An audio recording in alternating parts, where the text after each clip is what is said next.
So our question on is, what is foreign key and why it is so important in relational database? A foreign key is a column or set of a column in one table that refers another table's primary key, and it helps us to create a relational database and link between two tables. There are some many importance of foreign keys. It ensure referential integrity, meaning the database it prevents record from being added in a child class without the parent class, and it creates the relational database, and it's make the database relational in so easy. It helps in relational data across table, which is essential in relational database. Its maintenance data consistency, like if you don't have a parents class, it prevents you to create the child class. So SQL A database থেকে তথ্য বের করার জন্য আমরা প্রায় নির্দিষ্ট কিছু শর্ত বা ফিল্টার অনুযায়ী করতে চাই। এই ফিল্টার করার কাজটাই হলো হোয়ার এবং হ্যাভিং করে, কিন্তু তাদের সময়কাল এবং তাদের কাজের ধরন একদম আলাদা। হোয়ার কী করে জানেন? হোয়ার গ্রুপ ক্লোজিংয়ের আগে কাজ করে। এটি প্রতিটা রো ইন্ডিভিজুয়াল রোকে একসাথে কাজ করে, মানে প্রতিটা রোর উপরে কাজ করে। প্রতিটা রোকে চেক করা হয় হোয়ারের ক্ষেত্রে, অর্থাৎ ডাটাবেজে যতগুলো রো আছে হোয়ার সেগুলো আগে প্রয়োগ করে এবং ফিল্টার হওয়া রোগুলোকে পরবর্তী ধাপের জন্য রাখে।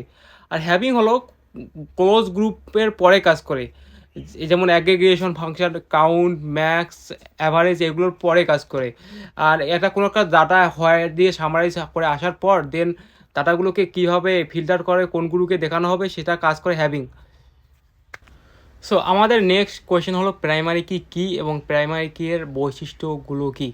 প্রাইমারি কি হলো একটি কলাম বা কলামসমূহের সেট যা প্রতিটি রোকে টেবিল অনন্যভাবে শনাক্ত করে।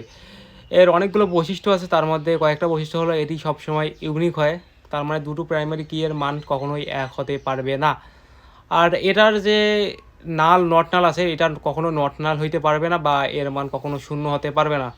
তাছাড়া প্রাইমারি কি এর আরও কিছু বৈশিষ্ট্য আছে, তার মধ্যে একটা বেস্ট, এটা কখনো কিন্তু চেঞ্জ হয় না। প্রাইমারি কি আপনি যখন ডাটাবেজে কাজ করেন আপনি হয়তো দেখেছেন প্রাইমারি কি কখনো চেঞ্জ হয় না। আর প্রতি টেবিলেই একটা করে প্রাইমারি কি থাকে, আর তাছাড়া প্রতি টেবিলে একটা করে প্রাইমারি কি থাকে এবং এটা কখনোই চেঞ্জযোগ্য নয়। প্রাইমারি কি দিয়ে আমরা কোনো ডাটাকে ইউনিকভাবে আইডেন্টিফাই করতে পারি। এটা আমাদের ডাটা বের করে নিয়ে আসার ক্ষেত্রে অনেক সময় অনেক হেল্প করে। কিছু সময় আমাদের শুধু একটা ডাটার প্রয়োজন হয়, তখন প্রাইমারি কি আমাদের অনেক হেল্প করে। সো এখন আমাদের লাস্ট অ্যান্ড ফাইনাল কোয়েশ্চেন হচ্ছে, এসকিউএলে দুই ধরনের রো আছে, ইনার জয়েন এবং লেফট জয়েন, এর কাজ কী?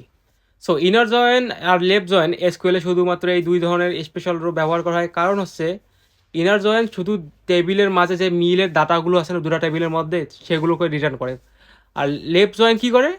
লেফট জয়েন কাজ করে বাম থেকে ডাটা শেখানো শুরু করবে এবং যেগুলোর মিল থাকবে না সেগুলোর মধ্যে একটা নট নাল অপারেটর বসাই দিবে, যা ইনার জয়েন দেয় না। সো সহজ বাংলায় বললে আপনি ইনার জয়েন শুধু মিলে ডাটা দেখায়, আর লেফট জয়েন যেগুলো মিল নেই সেখানে লাল দেখায়। এভাবে